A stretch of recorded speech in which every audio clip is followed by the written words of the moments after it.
ஆவியானவரே, சத்திய ஆவியானவரே, நித்திய ஆவியானவரே, நாம் இருவரும் இணைந்து எங்கும் இயேசுவை உயர்த்துவோம். நாம் இருவரும் இணைந்து எங்கும் இயேசுவை உயர்த்துவோம். அன்புள்ள ஆவியானவரே, அருமை ஆவியானவரே, சத்திய ஆவியானவரே, நித்திய ஆவியானவரே,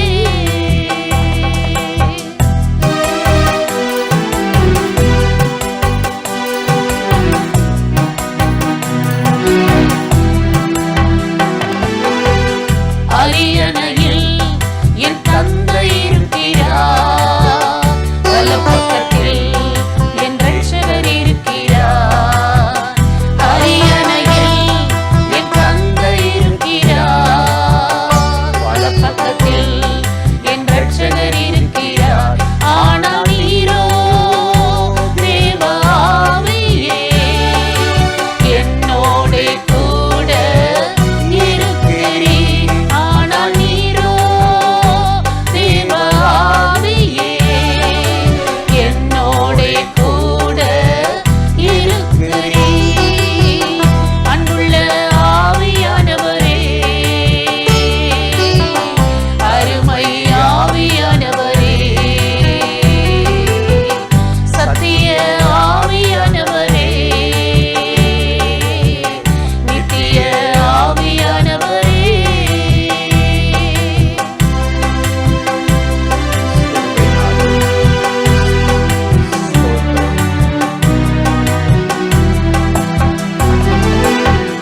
அப்பா பிதாவே என்று அழைக்கச் செய்தவரே, அப்பாவின் அன்பை பெற்றுத் தருபவரே, அப்பா பிதாவே என்று அழைக்கச் செய்தவரே, அப்பாவின் அன்பை பெற்றுத் தருபவரே, நேச மகனாய் மனவாட்டியாய் என்னை மாற்றுமே தூய ஆவியே. நேச மகளாய் மனவாட்டியாய் என்னை மாற்றுமே தூய ஆவியே. அன்புள்ள ஆவியானவரே, அருமை ஆவியானவரே, சத்திய ஆவியானவரே, நித்திய ஆவியானவரே,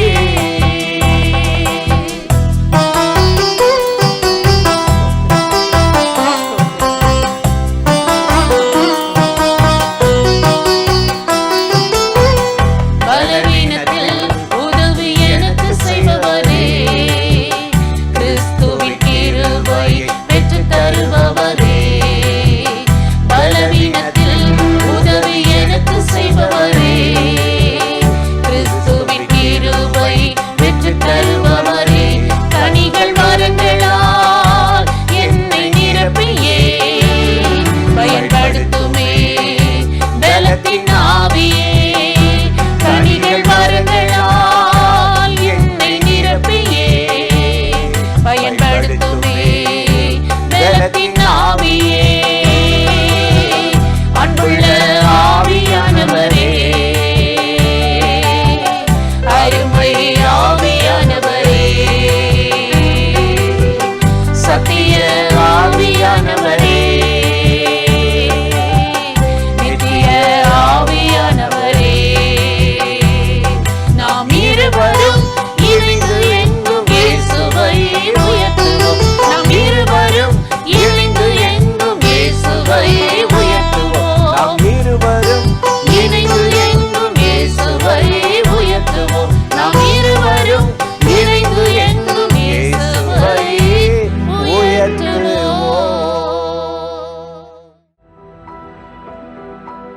கடைசி காலத்தை அறிகிற அறிவு கர்த்தருடைய பிள்ளைகளுக்கு ரொம்ப முக்கியம். நீங்க எந்த காலத்துல வாழ்ந்துட்டு இருக்கீங்க, இந்த காலத்துல நீங்கள் எதிர்கொள்ள போகிற பிரச்சனை என்ன, நீங்கள் அதுல எப்படி நடந்து கொள்ளணும் அப்படின்னு கர்த்தர் நீங்கள் காலத்தை குறித்த அறிவுடையவர்களாக இருக்க விரும்புகிறார். மதுரையில் இயேசு வாழ்கிறார் ஊழியங்கள் நடத்தும் எழுப்புதல் உபவாச ஜெபம். நாள் ஜனவரி 17. நேரம் காலை 9:30 மணி முதல் மதியம் 2:30 மணி வரை. தேவ செய்தி தீர்க்கதரிசி வின்சென்ட் செல்வகுமார், சுவிசேஷகர் எல். வின்சென்ட் ராஜ். பாடல் ஆராதனை சகோதரி கலா வின்சென்ட் ராஜ். இடம் இயேசு அழைக்கிறார் Jebagopuram, bypass road, Palanganatham, PRC depot அருகில், மதுரை. தேவ பிள்ளைகளை, இந்த எழுப்புதல் உபவாச ஜெபத்தில் கலந்து கொண்டு தேசத்தின் எழுப்புதலுக்காகவும் குடும்பத்தின் ஆசீர்வாதத்திற்காகவும் இணைந்து ஜெபிக்க உங்கள் யாவரையும் அன்போடு அழைக்கின்றோம். மேலும் விவரங்களுக்கு அழையுங்கள் 9442800449, 9442800447.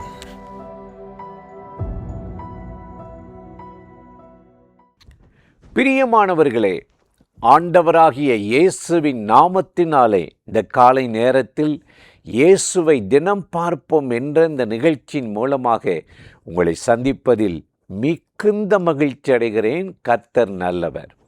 இன்றும் கூட ஒரு வேத வசனத்தை உங்களுக்கு ஞாபகப்படுத்தி சில காரியத்தை சொல்லி இன்றைக்கு ஆண்டவருடைய சமூகத்தில் நம்மை அர்ப்பணித்து நம்மை நடத்தும்படி ஜெபிக்க போகிறோம். 1 பேதுரு 5:8 நாம் பார்க்கும் பொழுது அப்போஸ்தலனாகிய பேதுரு எழுதுகிறார், உங்கள் எதிராளியாகிய பிசாசானவன் எவனை விழுங்கலாமோ என்று வகை தேடி அலைகிறானாம். சாத்தான் நம்முடைய எதிரி யாரு? சாத்தான். இயேசுவுக்கும் தேவனுக்கும் எதிரி சாத்தான், மனிதர்களுக்கு எதிரியும் பிசாசு தான். இவன் என்ன செய்கிறான்? எவனை விழுங்கலாமோ என்று வகை தேடுகிறானா. யார் விழுங்குவா? பல்லில்லாதவங்க தான், வயசானவங்க தான் விழுங்குவாங்க. இவனுடைய வேலையே தேவ பிள்ளைகளுக்கு விரோதமாக என்னத்தையாவது பண்ணி எதிராகி அவங்கள சமாதானத்தை கெடுத்து அழித்து வேதனைப்படுத்த விரும்புகிறார். அவன் பேரை விழுங்கிறது. சில பேர் அப்படியே விழுங்கிடுவாங்க. ஒரு திருடன் தங்கத்தை திருடிட்டு போயிட்டான், போலீஸார் விரட்டிக்கிட்டு போகிறாங்க, திடீர்னு அவன் வாய்க்குள்ளே போட்டு விழுங்கிட்டான். நிறைய பேர் வெளிநாட்டிலேருந்து வரும்போது தங்கத்தை அப்படியே குடலில் வயிற்றில் தச்சு ஆப்ரேஷன் பண்ணி கொண்டு வருவாங்க. அதையும் ஸ்கேன் பண்ணி கண்டுபிடிச்சிருவாங்க. இப்படி விழுங்குறது.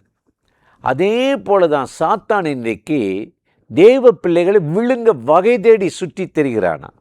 எதங்க நம்மகிட்ட விழுங்குவான்? அப்படின்னா நம்மகிட்ட ஒரு என்ன பெரிய மேன்மை இருக்குதுன்னா, நீதிமொழிகள் 20:25 வாசித்து பார்த்தால், பரிசுத்தமானதை விழுங்குவதும் பொருத்தனை செய்த பின் யோசிப்பதும் மனுஷனுக்கு கனியாக இருக்குமா.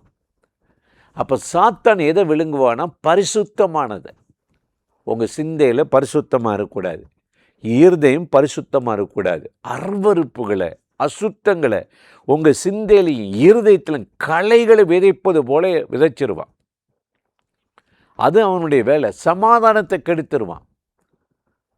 அருவருப்பு அசுத்தங்களுக்கு நம்மளை அப்படியே நடத்த பார்ப்பான். அவனுடைய வேலையை பரிசுத்தமானது விழுங்குவது தான். வேதத்தில் நம்ம பார்க்கும்போது ஆதியாகமத்தில் கொழுத்த பசுக்கள், பார்வோன் சொப்பனம் காணும்போது கொழுத்த பசுக்கள், மெலிந்த எலும்பும் தோலுமான அவலட்சணமான பசுக்கள், அந்த கொழுத்த பசுக்களை விழுங்கிருச்சான். இன்றைக்கி அதே போல தான் கொழுத்து நல்ல ஒரு ஆசீர்வாதமாக வரும்போது சாத்தான் தட்டி விட்டுருவான். உங்களை தடை பண்ணிடுவான். வேலையில், வருமானத்தில், தொழிலில், ஊழியத்தில் கூட முடக்கிடுவான். எதிர்ப்பை கொண்டு வந்து அப்படியே ஸ்தம்பிக்க வச்சிருவான். அப்போ இப்படிப்பட்ட இந்த உலகத்தில் நம்ம கர்த்தருடைய பிள்ளைகளாய் நம்ம ஆண்டவருடைய கையில் இருந்தால் சாத்தான் நம்மை விழுங்காதபடி வேலையடைத்து காப்பாராம். பழைய ஏற்பாட்டில் மோசே பாருங்கள், பார்வோன்ட்டையும் எகிப்தின் அதிபதிட்ட போய் ஆரோனும் மோசே நிற்கிறாங்க. மோசையும் ஆரோனும் என்னென்ன அற்புதம் செஞ்சாங்களோ அத்தனையும் பார்வோனுக்கு மந்திரவாதிகள் செய்தாங்களாம். மந்திரவாதிகள் குறி சொல்கிறாங்க. ஆனால் யாத்திராகமம் 7:12 வாசித்து பார்த்தீங்கன்னா, ஆரோனுடைய கோல் எல்லா மந்திரவாதிகளுடைய கோள்களையும் சர்ப்பங்களையும் விழுங்கி போட்டது. உலகத்தின் மனிதர்கள் மேஜிக் பண்ணலாம், மந்திரம் பண்ணி இவனை காப்பாற்றலாம் நினைப்பாங்க, முடியாது. ஆரோனுடைய கோள் எல்லாத்தையும் விழுங்கிருச்சான். இன்னைக்கு உங்களை விழுங்க காத்துக்கிட்டு இருக்கிற அந்த சாத்தானை உங்கள் கோள் விழுங்கிரும். உங்கள் ஜெபம், உங்கள் முழங்காலின் ஜெபம், உபவாச ஜெபம் அவனை அழித்து போட்டு விடும் என்றுதான் இதனுடைய அர்த்தம். எனக்கு அருமையான சகோதர சகோதரிகளே, அதனால தான் யோபு பக்தன் ரொம்ப அருமையாக சொல்லுகிறான், அவன் விழுங்கின ஆஸ்தியை கக்கி போடும்படி தேவன் அவன் வயிற்றிலிருந்து வெளியே கொண்டு வருவாராம். அவன் விழுங்கின ஆஸ்தி, இன்றைக்கி உங்கள் உடமை யாரோ அபகரிச்சிருக்கா, உங்கள் சொத்தை யாரோ ஏமாத்துறாங்க, உங்கள் பணத்தை ஏமாற்றி கொடுப்பேன்னு சொல்லி உங்களை அப்படியே பாடுபடுத்துகிறாங்க.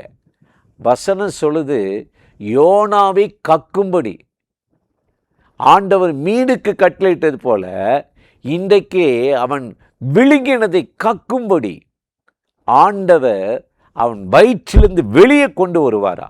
அதற்கு தாங்க இயேசு இந்த பூமிக்கு இறங்கி வந்தார்.